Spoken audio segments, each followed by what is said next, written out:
Well, good morning. Thank you all for being here for a briefing on the events from last night. And let me just start off by saying that I'm truly troubled to be here before you now talking about these tragic events that occurred last night in downtown Denver, when instead we should be celebrating an NBA championship win by our Denver Nuggets.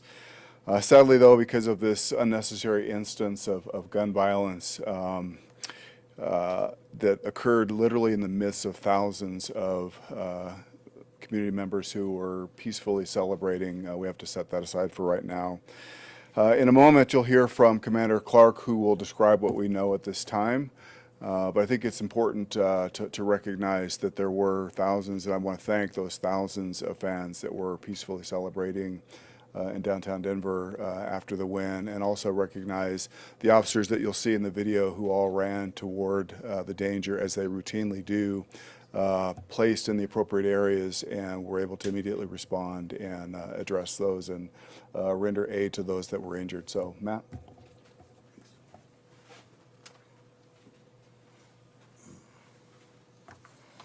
Thanks, Chief. Good afternoon. My name is Matt Clark. I'm the commander of the Major Crimes Division for the Denver Police Department. I appreciate you being here and providing us an opportunity to offer an update to the incident that occurred in the area of 20th and Market early this morning. This is intended to be a preliminary briefing based on the information that we've gathered from interviewing witnesses, speaking to the victims who are available to us at this point, and processing the crime scene out on Market. Obviously, the investigation's in its early stages at this point. There may be information I either do not have or questions I may not be able to answer, but to the degree we are able, we'll take questions at the conclusion. To jump in, on Tuesday, June 13th, 2023, just after 12:30 in the morning, the Denver Police Department had a significant number of officers assigned to the area of 20th and Market Street to monitor the post-game celebration. At that time, the celebration was generally ending. The larger crowds that had previously gathered were beginning to disperse, and there was just several groups left in the area. While monitoring the area, the officers heard a number of shots being fired in the 2000 block of Market Street. They immediately responded to assist and attempt to identify the individuals who were responsible for firing the rounds. Officers located multiple individuals who had been injured by gunfire and began rendering aid until ambulances could arrive. Simultaneously, other Denver police officers located and detained individuals who were believed to be involved in the incident. One individual fled the area on foot and was chased by officers. He was taken into custody near Park Avenue and Blake Street. This individual was found to be suffering from a gunshot wound from the prior incident and was transported to the hospital for treatment. While searching the individual, the officers recovered a firearm and suspected fentanyl pills on him as well.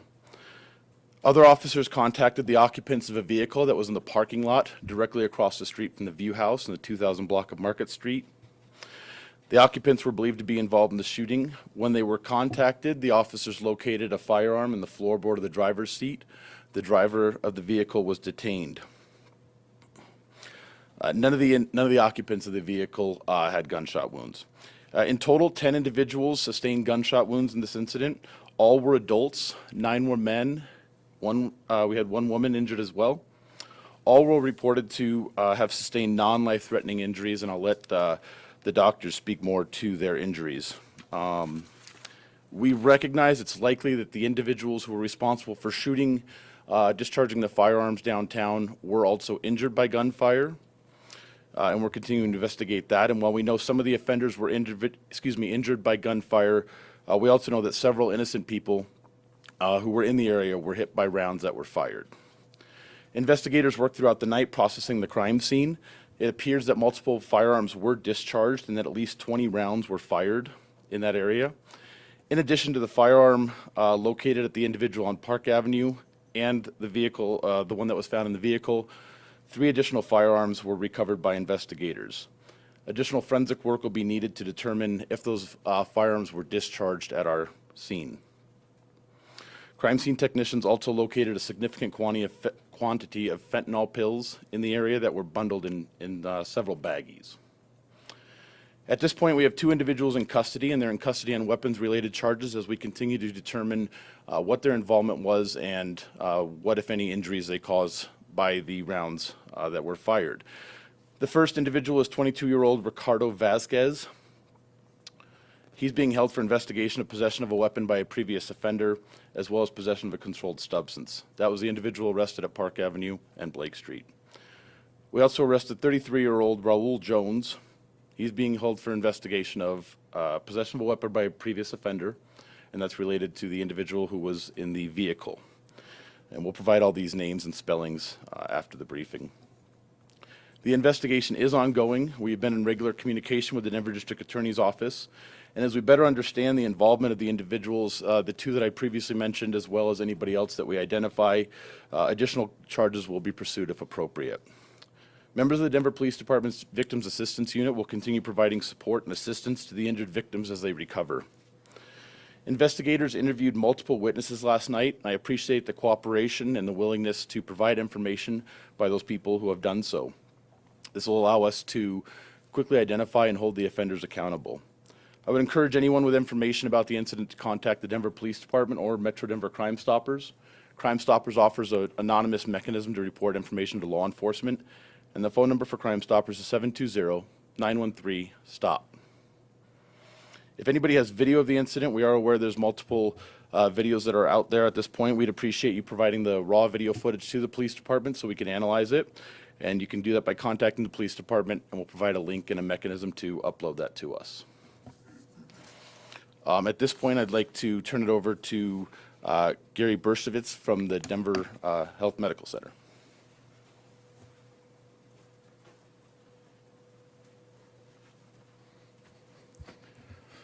Good morning.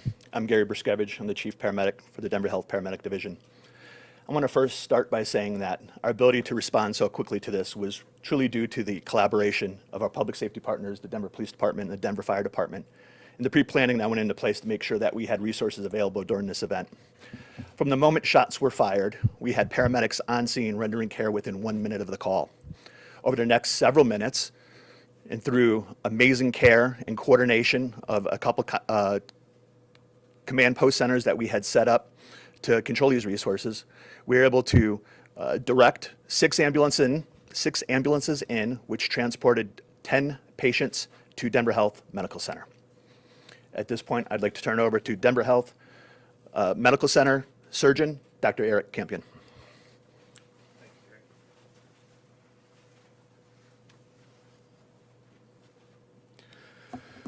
Thank you very much. My name is Eric Campion. I'm one of the trauma surgeons at Denver Health Medical Center. And I stand here incredibly disappointed that such a wonderful celebration was marred by gun violence when we should have been celebrating the Denver Nuggets. But I do stand here as well, incredibly proud of the response of both all of our pre-hospital folks, the Denver Police Department, the Denver paramedics, and all of the staff of Denver Health Medical Center. Last night, we received 10 patients in a very short period of time to Denver Health Medical Center.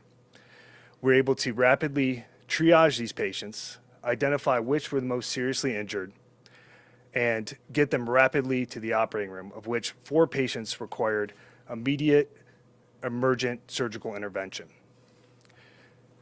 Out of the 10 patients, we still have 5 patients remaining in the hospital. All patients, to my knowledge, are in fair condition. I would like to emphasize that while receiving 10 gunshot wound patients at the same time is a challenge for any medical center, Denver Health is the level 1 trauma center for both the city of Denver and the greater Rocky Mountain region. This is something that we drill and prepare for on a weekly and monthly basis. And I couldn't be more proud of the response of all of our paramedics, all of the emergency department staff, operative room staff, surgical surgeons, as well as our anesthesiologists and intensive care unit staff and all of the nurses. So thank you very much. I appreciate it. Turn it over to our public safety. Thank you. Thank you, Doctor. Good morning. I'm Armando Saldate III, Executive Director of Public Safety here in Denver. I wanted to start by adding some words from Mayor Hancock. Mayor Hancock was at the game last night. I was keeping him briefed as we prepared for the game and the planning around our safety plan for the game through the night and early this morning. He was not able to attend this morning's briefing because he is on city business travel, but prior to getting on a plane, I did provide him an up-to-date briefing similar to what we're going through today. Also, I had the opportunity to brief Mayor-elect Mike Johnston this morning, also around the events of last night. All of us share the concern about this, the concern about gun violence in our community. Such a great event marred by some senseless acts of violence that we see far too common, conflict, needless conflict being settled, or where guns are produced and then gunfire and violence. But one thing that I wanted to assure everyone, and I wanted to assure our community, we put everything in place to prevent serious things happening for a safe event. These are the same types of plannings that we've done for Major League All-Star games, what we've done for Avs victory parades, but we all know it's different and we learn from each one. Our response from each one has been different, and we try to learn, adapt our tactics to provide safe venues for that. We have been preparing as a city and as not only a police department, but a department of our public health paramedics, fire departments, DOTI, all sorts of city resources, a coordinated plan. We had hundreds of officers deployed last night for our plan, for the effectiveness of our plan. I received plenty of positive feedback of officers celebrating with our fans and the thousands that did celebrate peacefully. It was really great to see. It was great to see for our city. We were in a command post last night, Chief and I and his executive staff, but we were also represented by much more than just our departments. We had our local departments that were there that were helping us, assisting us, our sheriff department, who played a critical role for us, our fire department. We had it all, and unfortunately, we also had it on video, and we're going to cue up the video to show you all here in a second of kind of the incident as it happened. But we were watching as it transpired, and as the chief and Commander Clark described, after midnight, where it devolved into some physical fights and then ultimately shootings. I'll tell you, it was a very chaotic scene. I've been in a lot of command posts through my 30 years in this business, and this was one of the more chaotic scenes, but it was also very well managed because we had every resource available and we were well coordinated. I was just giving compliments to our Denver health partners about, I had two paramedic staff in front of me that were helping us. As victims were pouring in, you could only imagine the chaos that ensued around trying to count the number of victims we had and get the right emergent medical care. As you will see in the video, you're going to see very heroic response by our Denver police officers. Unfortunately, we know what has happened when you have gunfire in a large crowd in Lodo. We've seen some very negative consequences of that. As I said, we've learned from our training and our tactics and our experience, and that response was evident. You saw police officers, when gunfire and shots rang out, several shots, you will see our officers all run without hesitation towards those shots, rendering care immediately, life-saving care, and then our paramedics and fire officials getting there and doing life-saving care. I also got to commend the world-class care at Denver Health Emergency Room and the doctors there. I've spent far too often in the hospital lately with our own injured officers that have been shot in the line of duty. I see the incredible care and concern that the nurses, the staff, and the trauma care that they provide our citizens, and we are in good hands with them. And they truly perform life-altering and life-saving, and I'm truly thankful for that and that partnership. So right now we're going to bring up Commander Clark. He's going to show you some of our Halo footage. Halo is our overhead cameras, and as Commander Clark said, the investigation will also be looking for other like businesses and venues that have video, and obviously our community that has video. We hope to share those with you. We also have queued up for release some of these videos for you after this. So Commander Clark, thank you.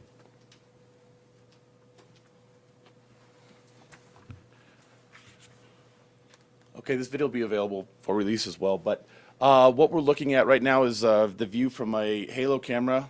What we're looking at is 20th and Market Street. We're looking down. If you're looking down, you're in the 2000 block of Market Street. And specifically, there's officers in the intersection, and the specific area that we're looking towards where the shots occur is up by that vehicle. It's at the top of the screen there. This is about a 30-second clip with no audio.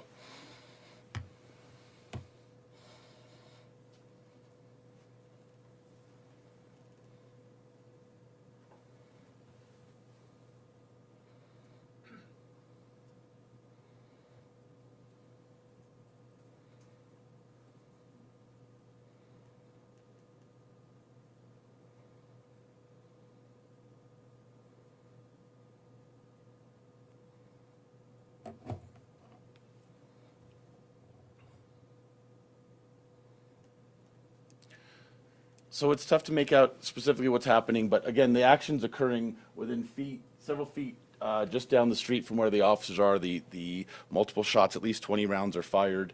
And then the vehicle that's there is where one of the firearms was recovered. Off camera, that's not captured by this halo, officers can engage in a foot chase and pursue that individual to the location where they take him into custody down on Park Avenue. The other thing that we wanted to show was just to give a perspective. We're still working to understand the motive that ultimately led to the shooting in this case. There appears to be a drug nexus for this. There's several instances of fentanyl being recovered. Specifically at the end, we described 4 baggies or multiple baggies of bundled suspected fentanyl pills, and this was recovered at the scene, and we're still looking to determine who this is associated with.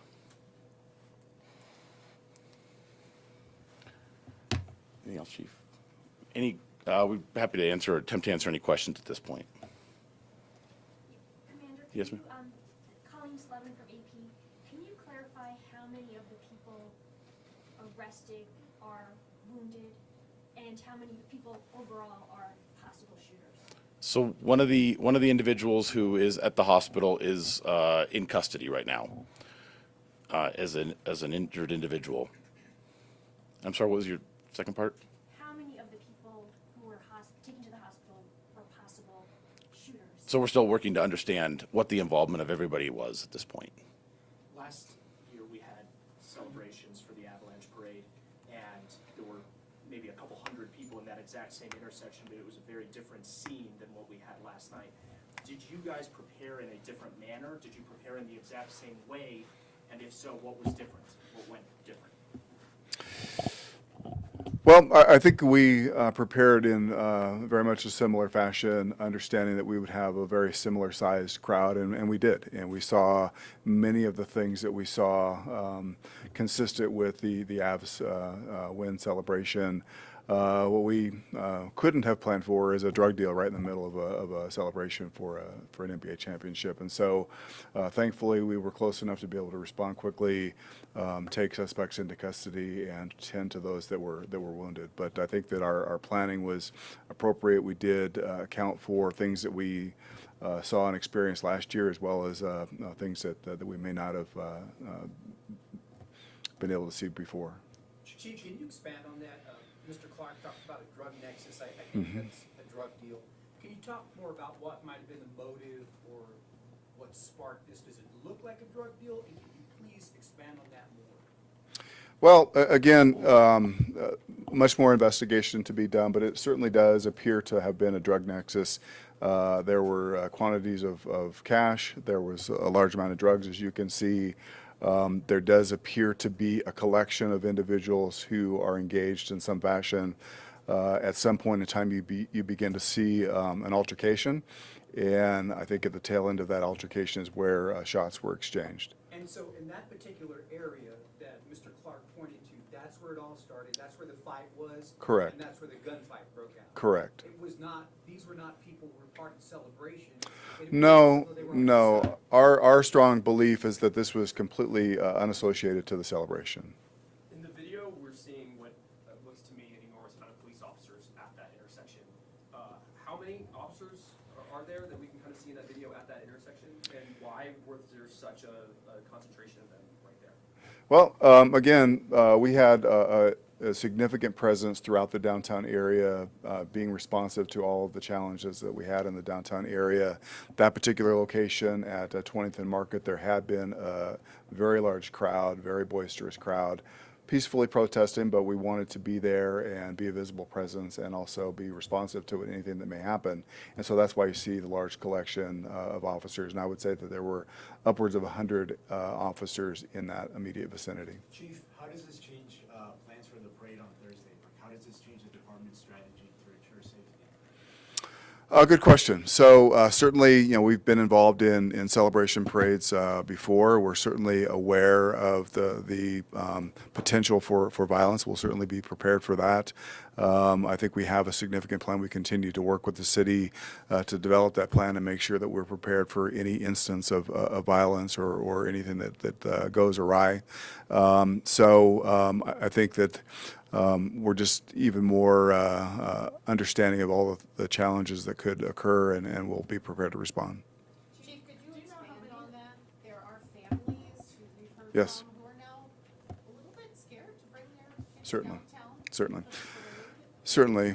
You know, I think the thing to focus on is that there were literally tens of thousands of people that were in the downtown area that were peacefully celebrating. And unfortunately, there was a small group of individuals that chose to engage in some illegal behavior, and that went awry, and shots were exchanged. And so certainly we will be even more vigilant, keeping a close eye on crowds and gatherings. And so I believe that we will be responsive to those challenges during the parade.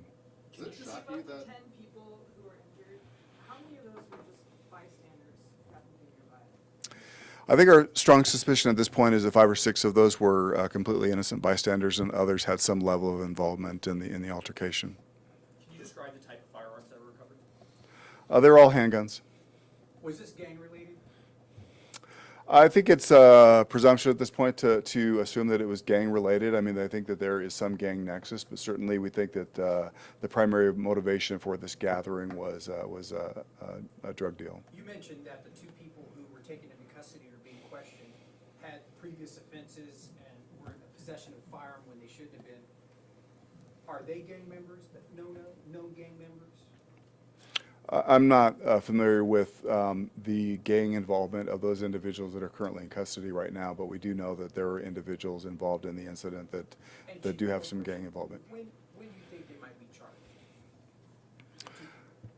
I think that we're gonna, very chaotic scene, lots of evidence to collect, lots of witnesses to interview. That work is underway as we speak, and so I can't give you a timeline when individuals will be charged, but certainly we will be looking to move that way very quickly.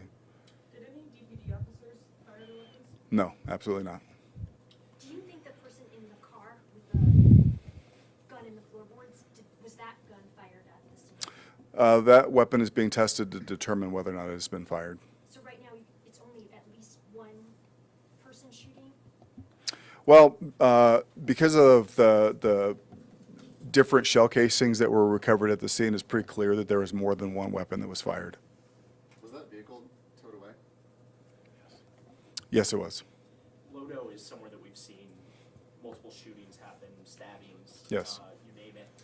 Is that specific intersection, 20th and Market, where we've seen celebration shootings before outside the bars there, is this a specific area that is troublesome for you guys? Well, certainly there have been a lot of violent incidents that have occurred there. I think that this is, a collection point for a lot of celebratory community members. There are a number of liquor establishments and at that particular location, so certainly it draws a crowd, and they engage with each other at let out and after those establishments close, and so there's always the potential for violence. And I think the 2 elephants in the room that I think it's important to address is that there's far too many guns that are in our communities today. We have a tremendous problem with fentanyl in our community today. Those were key elements in this particular situation. It seems almost though you knew something could happen there, having 100 officers in that intersection. Certainly, and I think that not long before that there were hundreds of individuals that were in the intersection there again, peacefully celebrating. Chief Thomas, is it fair to say that any large gatherings where people are drinking are just inherently dangerous now because of the amount of guns and fentanyl? I think that there's certainly the potential for danger anytime that there are large gatherings. I think that it's something that we should all be aware of and cognizant of. Again, as I mentioned, there are far too many guns in our community today, far too many individuals that act irresponsibly with weapons, and so I think that is something that people need to be aware of and be cognizant of. It's something that we are aware of and something that we focus on. Certainly we want to be respectful of people's opportunities to celebrate and be entertained in our downtown core, but that is something that is a concern. Chief, do you know if the web building was hit, the web structure? I don't believe so. I know that there were celebratory gunfire throughout the city. Whether or not that there were any significant structures that were struck, I don't believe so. And looking ahead to the parade, talking about the dangers of large gatherings, Mm-hmm. what would you want to say to people who are considering coming down, and can you keep them safe? I think the answer to that is yes. We believe that we can keep them safe, that we will have a significant presence throughout the parade route. I think that people will be safe. I would encourage people to come down with plans to peacefully celebrate. Certainly, if you become aware of troubling behavior, or if you believe that someone has a weapon, I think that's something that we need to know immediately so that we can respond to that and secure that particular situation. But I anticipate this parade being very similar to last year's parade.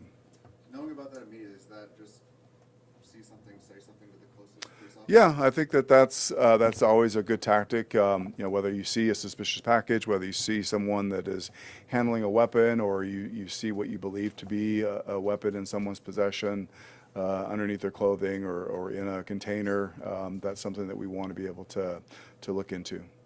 Chief Thomas, you're not worried about your response to this, but could you have stopped this? Well, as you see, we were steps away from this incident, and so our mere presence certainly did not stop the incident from occurring. And I can't speak to why those individuals felt emboldened enough to engage in that behavior very near to where officers were gathered. But certainly, I think just illustrates the considerable challenge we have in our community. Thank you. How did you work with businesses? One last question, okay? Oh, I'm so sorry. Very fine. Last question. How did you work with businesses in that area to prepare them for this, and will that strategy be used for those along the parade route? Yes, certainly. So we've been, we're a championship city, so we have been planning for a Nuggets win for a long time. And so we have been engaged with the businesses in the downtown area, making sure that they were familiar with our plan, understood our plan, and were able to help us in any way that they could. Certainly, we understand the businesses down there that have cameras that could be useful to us in any kind of investigation. And the same thing will occur. We've known the date of the parade for a long time. And so we have been engaged in planning, and members of our community, members of our business community have been involved in that planning process as well. Chief, one last question. Were your officers wearing body cameras? Were they activated? And would you consider releasing some of that video and because of public interest and maybe capturing more information that we could spread out there? So the simple answer to all of those is yes. I mean, all of our officers are outfitted with body cameras. All of our officers had their body cameras activated because of the environment that was going on down there. And certainly, if we can identify relevant pieces of video that we'd like to release, just to give greater context to the situation that was going on, we'll do that. Thank you very much. Answer the question about the parade? Would that be all right? Yeah, sure.